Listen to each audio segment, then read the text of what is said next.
Maintenant, concernant le vaccin. Concernant le vaccin, je voulais parler de Pfizer, mais en fait, il n'y a pas que Pfizer. Alors, pour le vaccin, il faut bien comprendre une chose. C'est un domaine clé, clé de Big Pharma. Pourquoi? Parce que le vaccin, c'est devenu une religion. C'est une religion dans le monde. Un vaccin, c'est obligatoirement bien. Un vaccin, c'est obligatoirement, ça va sauver des vies. Ça ne coûte pas très cher, in fine, par rapport à un traitement. Hein, par exemple, si on dit vaccin contre le cancer du col de l'utérus, c'est sûr que vaut mieux payer le vaccin qu'une chimio, une radiothérapie, blabla, et chirurgie, etc. Ça, c'est une certitude. Sauf qu'il faut que ça fonctionne. C'est tout ce qu'on dit, nous. Il faut que ça fonctionne, sans effet secondaire, etc., etc. Et en fait, c'est le pactole, les vaccins aujourd'hui. D'ailleurs, leur chiffre d'affaires est en constante augmentation. Comme par hasard, les gouvernements du monde entier, notamment européens, ceux qui ont le plus de budget au niveau de la sécurité sociale, rajoutent à chaque fois des vaccins en plus. Vous avez vu en France, on est passé à 11. OK. Alors, vous avez entendu parler des vaccins Pfizer, 90% de taux de réussite. 90% de taux de réussite. C'est extraordinaire. Oh, c'est magnifique. Et en fait, deux choses rapides. Il y a un vaccin chinois et un vaccin russe. Pourquoi on n'en parle jamais? Pourquoi les médias n'en parlent jamais? Ben moi, je vais vous donner une réponse simple.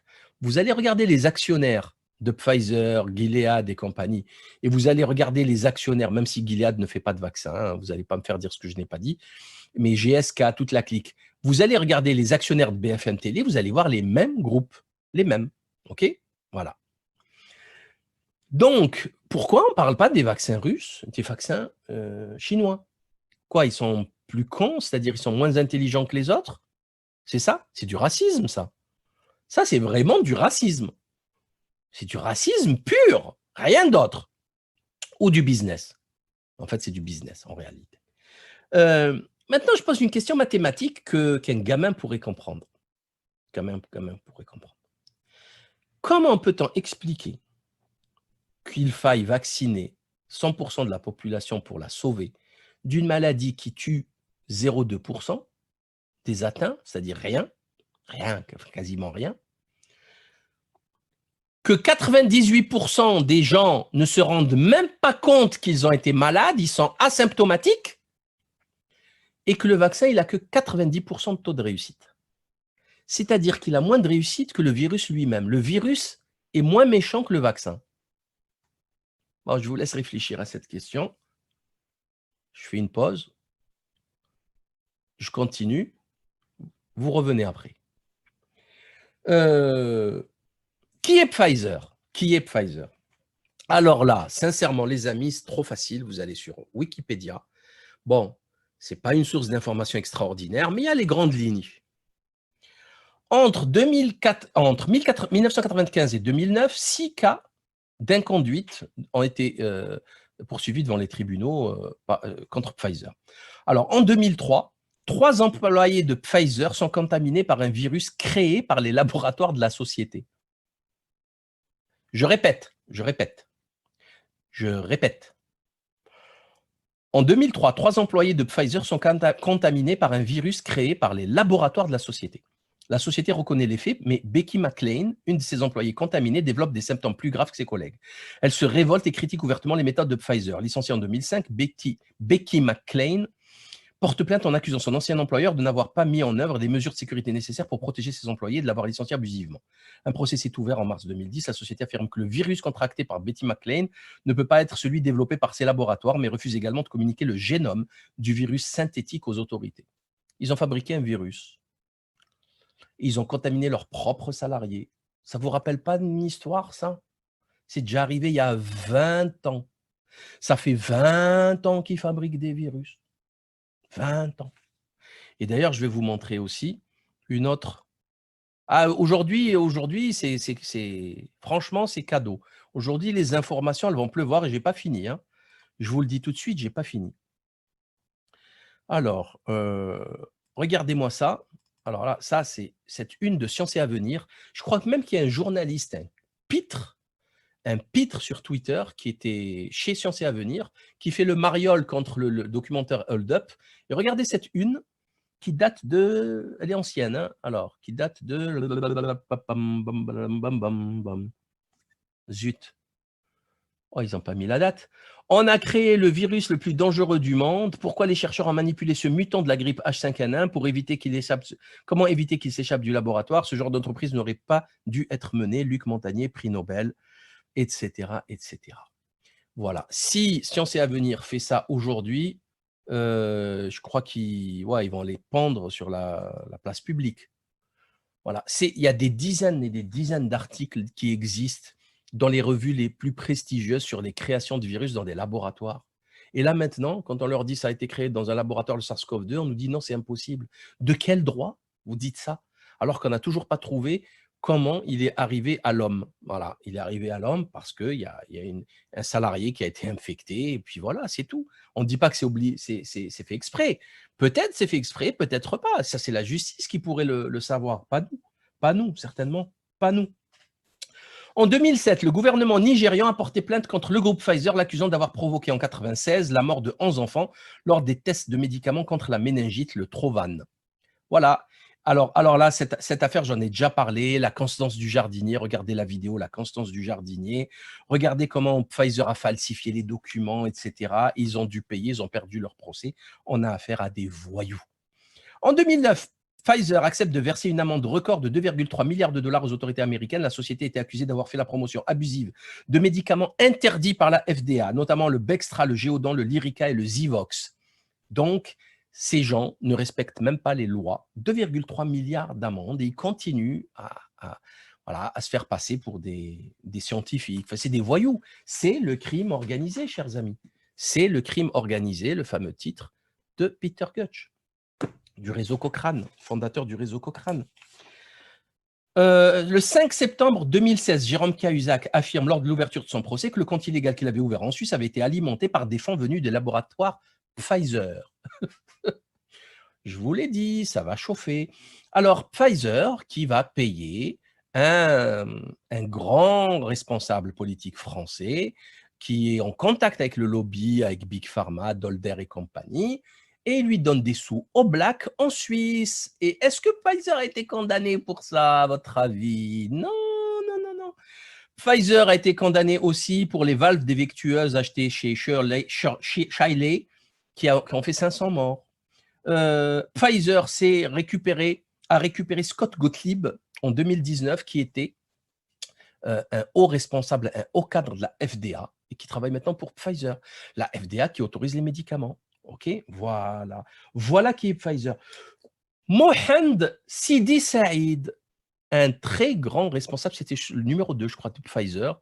C'était un Algérien d'origine kabyle qui a bien réussi dans le Big Pharma et qui s'est retrouvé aux États-Unis, qui a travaillé pour Big Pharma et qui a écrit il y a quelques années « Au secours, notre santé est en péril » et qui fait un mea culpa très intéressant, qui a travaillé chez Pfizer. Voilà.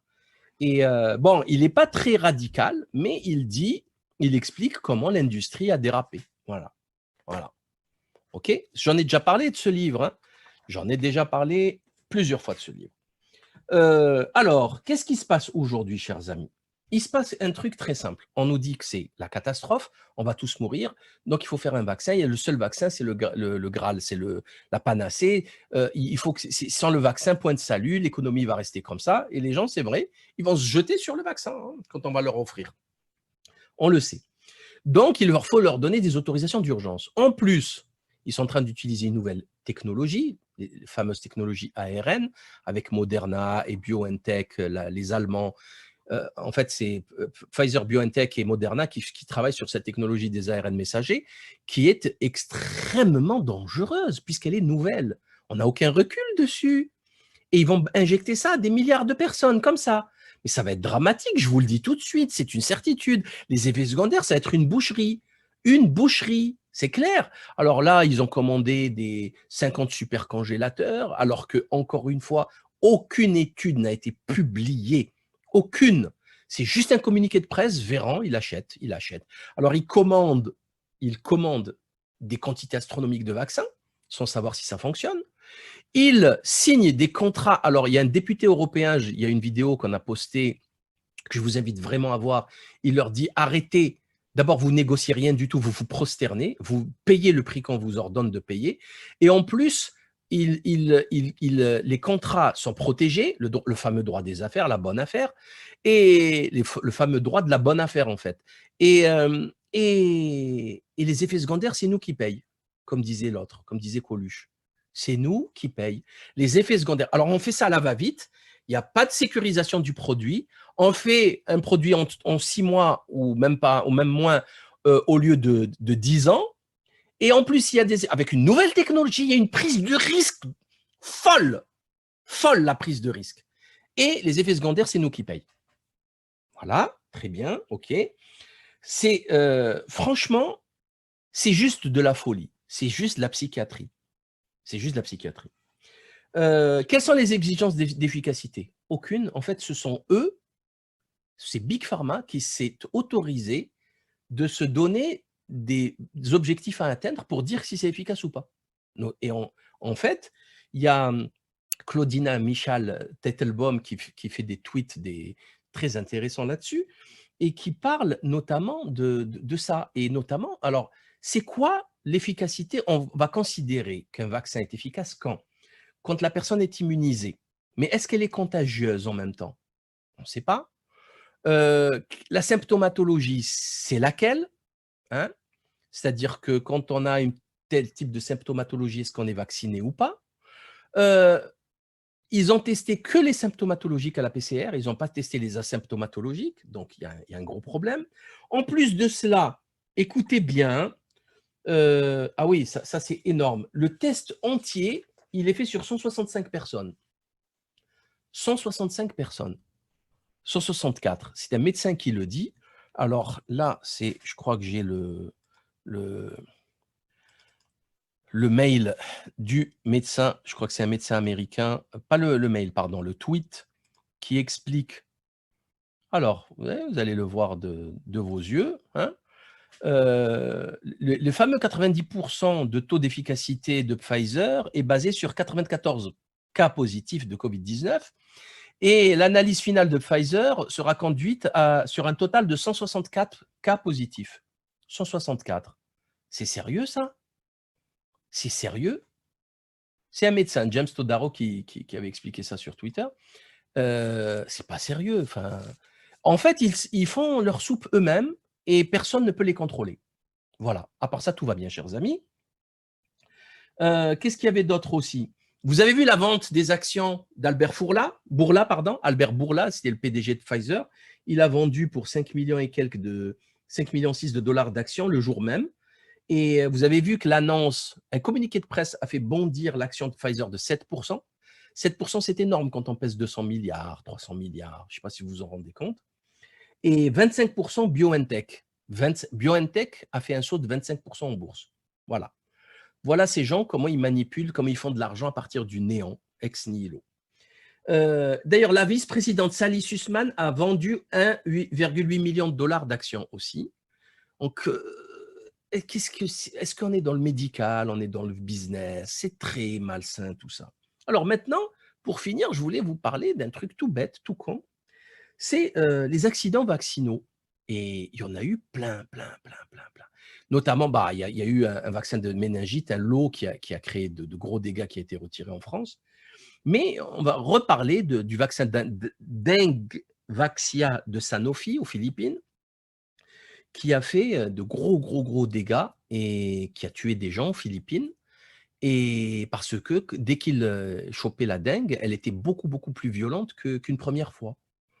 Et là, je vous garantis, c'est ce qui risque d'arriver. C'est-à-dire ceux qui vont attraper le coronavirus, il sera beaucoup plus violent que s'ils l'avaient attrapé une seule fois.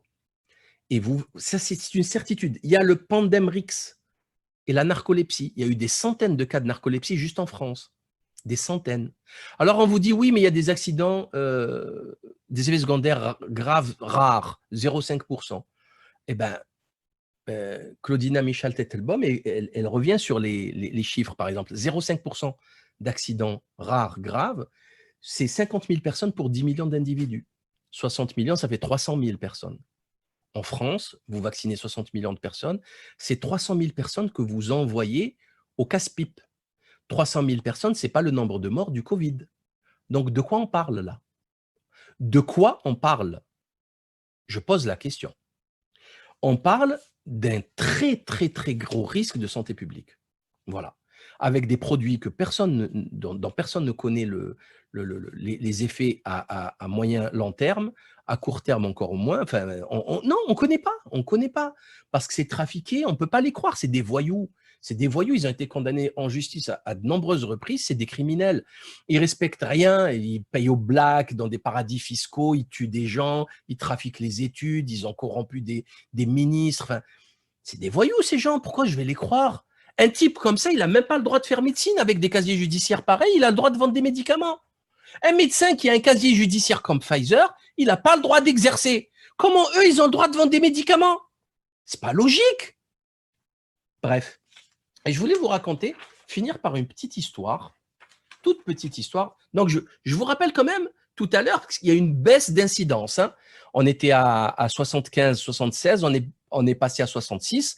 Donc, vous pouvez être certain, le SARS-CoV-2, la semaine prochaine, ça va encore descendre. Donc, ça y est, le pic, il est derrière nous. Et c'est un tout petit pic. Je rappelle que le seuil épidémiologique était entre 150 et 200 concernant la grippe. Sachant qu'ils ont le même R, 0. Donc, c'est pareil. Au niveau statistique, c'est à peu près pareil. Je vais vous raconter une histoire d'un patient Covid de 70 ans en Algérie. C'est un Algérien, un Algéro-américain qui a fait toute une carrière dans l'industrie pétrole, etc., aux États-Unis, et qui est rentré en Algérie. Il a eu le Covid, quelques comorbidités. Il a eu le Covid, ils l'ont tranquille, ils l'ont sauvé, mais ils l'ont soigné.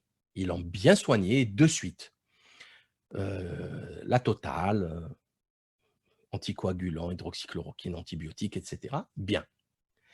Il appelle ses amis aux États-Unis, ses amis américains de souche lui disent « Surtout ne rentre pas, surtout ne rentre pas, il t'aurait laissé crever ici. » Il ne soigne pas, paracétamol.